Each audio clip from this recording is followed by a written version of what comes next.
જય શ્રી કૃષ્ણ મિત્રો, આજે આપણે વેટ લોસ ડ્રિંકની ચર્ચા કરીશું. અત્યારે ઇન્ટરનેટ ઉપર આ વેટ લોસ ડ્રિંકના ઘણા બધા વિડીયોઝ તમને જોવા મળશે.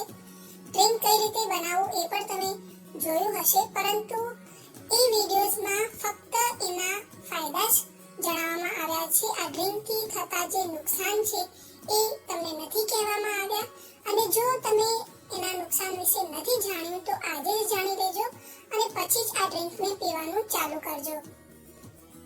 આ ડ્રિંકથી તમને કેટલા ફાયદા થશે, કેટલું નુકસાન થશે એ બધું જ હું આગળ વિડીયોમાં જણાવવાની છું. જો તમને અમારો આ વિડીયો ગમે તો લાઈક કરી દેજો અને તમારા મિત્રો સાથે શેર પણ જરૂરથી કરજો. આ વેટ લોસ ડ્રિંક વજન ઉતારવા માટે બિલકુલ પરફેક્ટ ડ્રિંક છે, પરંતુ એના માટે એને ઇન્ટેક કરવાના, એને ગ્રહણ કરવાના જે સાચા નિયમો છે એ પણ જાણવા ખૂબ જ જરૂરી છે. નહીં તો આ ડ્રિંકથી તમને ઘણા બધા નુકસાન પણ થઈ શકે છે. તો ચાલો જાણીએ આ વેટ લોસ ડ્રિંકની રેસિપી અને તેના ફાયદા અને નુકસાન. મિત્રો, આ વેટ લોસ ડ્રિંકથી તમારું વજન 100% ઓછું થાય છે, પરંતુ અહીંયા હું તમને એવું કશું જ નથી કહેવાની કે 5 દિવસમાં 5 કિલો ઉતરશે અને 8 દિવસમાં 10 કિલો ઉતરશે. એવી કોઈ ખોટી આશા હું તમને નહીં આપું. પણ હા મિત્રો, તમારું રોજનું ઓછામાં ઓછું 80 ગ્રામથી લઈને 250 ગ્રામ સુધીનું વજન ઓછું થવાની શક્યતા હોય છે. બધાની શરીરની પ્રકૃતિ ઉપર આ વસ્તુ નિર્ભર કરતી હોય છે. કોઈને 80 ગ્રામ ઓછું થઈ જતું હોય છે તો કોઈને 250 ગ્રામ સુધીનું વજન પણ ઓછું થતું હોય છે.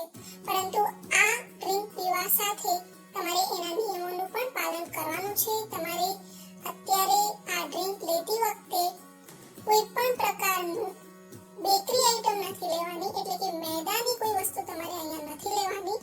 ડેરી પ્રોડક્ટ્સ પણ તમારે ઓછા કરી લેવાના છે. તમારે ફક્ત દૂધ અને ચા જ લેવાના છે. કોઈ માવા મીઠાઈ નથી લેવાના. અને સાથે જ તમારે અહીંયા કોઈ પણ જંક ફૂડ્સ એટલે કે બ્રેડ, પાઉં અને બહારની કોઈ પણ વસ્તુઓ જે તમે પીઝા, બર્ગર વગેરે ખાતા હોય એ બધું જ તમારે છોડી દેવાનું છે. જ્યારે તમે વજન ઓછું કરો છો ત્યારે તમારે આ બધા જંક ફૂડ પણ બંધ કરી લેવાના છે. તો તમારું વજન 100% ઉતરશે અને તમને 100% રિઝલ્ટ પણ મળશે. મિત્રો, તમારે ભૂખ્યા બિલકુલ નથી રહેવાનું. તમારે ખાવાનું તો 3 થી 4 ટાઈમ છે, પરંતુ તમારે ઘરનું ભોજન જ લેવાનું છે. તમે જે ઘરમાં બનાવતા હોય દાળ, ભાત, શાક, રોટલી એ બધું જ તમે અહીંયા લઈ શકો છો. અને આ ડ્રિંકનું તમારે 2 ટાઈમ સેવન કરવાનું છે. 2 ટાઈમ તમારે આ ડ્રિંક લેવાનું છે. કઈ રીતે લેવાનું છે એ પણ હું તમને આગળ વિડીયોમાં જણાવીશ. અત્યારે આપણે આ ડ્રિંક પહેલા બનાવી લઈએ. એના માટે મેં અહીંયા 25 ગ્રામ જેટલા લીલા ધાણા લીધા છે. પાછળથી મેં એની મોટી મોટી ડંડીઓ કાઢી લીધી છે અને જે કૂણી ડંડીઓ હોય એ મેં અહીંયા રહેવા દીધી છે. ફક્ત પાન નથી લેવાના, આ રીતે કૂણી ડંડીઓનો પણ ઉપયોગ કરવાનો છે. 25 ગ્રામ ધાણામાંથી મેં પાછળની ડંડીઓ કાઢી લીધી છે અને પછી આ ધાણાને સાફ કરી લીધા છે, ધોઈ લીધા છે.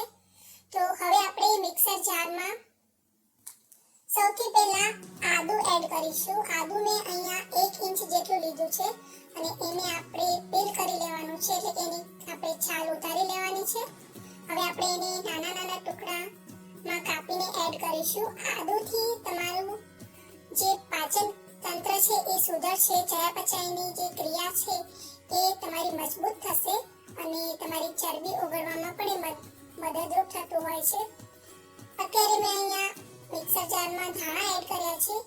હવે આપણે આ લીંબુ એડ કરીશું. લીંબુ આપણે સરસ ધોઈ લેવાનું છે. ખૂબ જ સરસ રીતે એને સાફ કરી લેવાનું છે, કારણ કે આપણે ફક્ત લીંબુનો રસ અહીંયા નથી ઉપયોગ કરવાનો.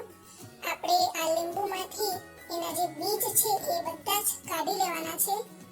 ત્યારબાદ આ લીંબુને આપણે કાપીને એમાં એડ કરીશું અને છાલની સાથે જ આપણે એને કટ કરવાનું છે. તમે જોઈ શકો છો અહીંયા લીંબુની જે છાલ છે એ ખૂબ જ પતલી છે. આ રીતે પતલી છાલવાળું લીંબુ હશે તો એની છાલ કડવી નહીં લાગે અને તમને ડ્રિંક પીવામાં મજા આવશે. તો આ રીતે આપણે લીંબુના કટકા કરીને એડ કરીશું. લીંબુની છાલ સાથે જ આ લીંબુને આપણે મિક્સરમાં એડ કરીએ છીએ. એનાથી તમારું વજન જે છે એ ખૂબ જ ફટાફટ ઓછું થતું હોય છે. ઘણા બધા ફાઇબર્સ લીંબુની છાલમાં રહેલા હોય છે એનાથી તમારી સ્કિન ગ્લો કરતી હોય છે, તમારું ડાઇજેશન સુધરતું હોય છે. તો આ રીતે જ લીંબુ એડ કરજો. તો મેં અહીંયા લીંબુના કટકા કરી લીધા છે અને હવે આપણે એને ગ્રાઇન્ડ કરી લઈએ.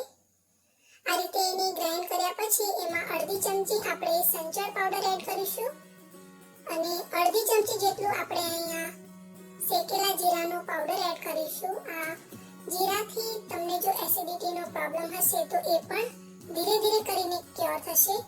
અડધી ચમચી જેટલો જ આ પાવડર એમાં એડ કરવાનો છે. ત્યારબાદ આપણે એમાં થોડુંક પાણી એડ કરીશું અને ફરીથી આ બધું મિશ્રણ આપણે એક વખત ગ્રાઇન્ડ કરી લઈશું. તો ખૂબ જ સરસ આપણે એની અહીંયા પેસ્ટ બનાવી લીધી છે. આપણું આ જે ડ્રિંક છે એ તૈયાર છે, પણ આ રીતે એને ઇન્ટેક નથી કરવાનું. આ અત્યારે હજી આપણે એની પેસ્ટ તૈયાર કરી છે. હવે આને આપણે બે સરખા ભાગે બે ગ્લાસમાં આ રીતે એડ કરીશું. ત્યારબાદ આપણે આ બંને ગ્લાસમાં સાદું પાણી એડ કરવાનું છે. પાણી તમારે ઠંડુ નથી લેવાનું, ગરમ પાણી પણ તમારે અહીંયા નથી લેવાનું. ગરમ પાણીથી તમને ઘણા બધા નુકસાન થતા હોય છે. શરીરમાં એસિડિટીની માત્રા પણ વધી જતી હોય છે. જો તમે ગરમ પાણીમાં લીંબુ પીતા હોય તો આજથી જ બંધ કરી દેજો. તો અહીંયા મેં પાણી એડ કર્યું છે. આ બિલકુલ નોર્મલ વોટર લીધું છે. ફ્રીજનું પાણી નથી લેવાનું અને ગરમ પાણી પણ નથી લેવાનું. બિલકુલ રૂમ ટેમ્પરેચર ઉપર જે પાણી હોય એ જ તમારે લેવાનું છે. આ રીતે બે ગ્લાસ તૈયાર કરવાના છે. એક લીંબુમાંથી બે ગ્લાસ તૈયાર કરવાના છે અને આ બંને ગ્લાસમાંથી એક ગ્લાસ તમારે સવારે લેવાનો છે અને એક ગ્લાસ તમારે સાંજે પીવાનો છે. સવારે પણ તમારે નૈણા કોઠે લેવાનું છે અને સાંજે પણ નૈણા કોઠે જ લેવાનું છે. એટલે કે બપોરે તમે 1 વાગે જમ્યા હોય તો સાંજે તમે આ ડ્રિંક 5 વાગે લઈ શકો. જમ્યા પછી તમારે 4-5 કલાક પછી આ ડ્રિંક લેવાનું હોય છે. પણ હા મિત્રો, આ ડ્રિંકને સાંજે 6 વાગ્યા પહેલા ઇન્ટેક કરી લેજો, કારણ કે આયુર્વેદમાં કહેવામાં આવે છે કે કોઈ પણ ખાટી વસ્તુ સાંજે 6 વાગ્યા પછી લેવી ના જોઈએ. ખૂબ ગમી હશે. વિડીયો ગમ્યો હોય તો અત્યારે લાઈક કરી દો અને તમારા મિત્રો અને ફેમિલી મેમ્બર સાથે શેર કરી દો. અમારી ચેનલને જો તમે હજી સુધી સબસ્ક્રાઇબ ન કરી હોય તો નીચે આપેલું સબસ્ક્રાઇબ બટન પ્રેસ કરો, બાજુમાં આપેલું બેલ આઇકન પ્રેસ કરી ઓલ નોટિફિકેશન ઉપર જરૂરથી પ્રેસ કરજો, જેથી કરીને તમને બધા જ નવા વિડીયોની નોટિફિકેશન સૌથી પહેલા મળી રહેશે.